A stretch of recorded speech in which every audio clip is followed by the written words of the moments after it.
Officials are very interested in the gushing wastewater at this facility in Northern California.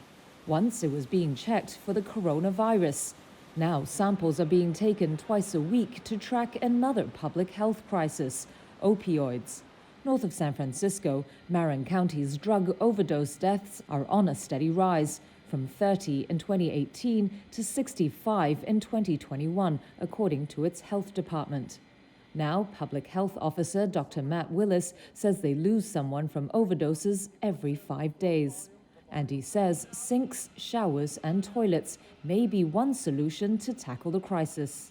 The risk of dying from an overdose in Marin County was 10 times higher than from dying from COVID-19 for anyone under age 60 last year. And so we really think it's important for us to develop the same kind of surveillance method, the same kind of intelligence we had applied to the COVID-19 pandemic to this new crisis of overdoses.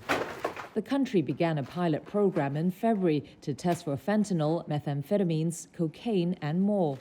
It's the same method and same Massachusetts-based lab partners from the coronavirus testing program, so the pilot's infrastructure is largely in place. One of the great things we learned about COVID-19 is that when it's excreted into the wastewater, we're actually able to use concentrations of the virus in the wastewater to determine how much virus is circulating in the community.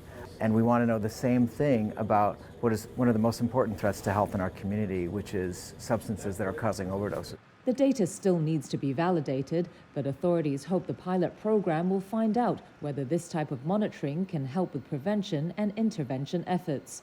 For example, if there's an abundance of opioids present in the samples, they could boost the distribution of the medication that saves lives from an opioid overdose.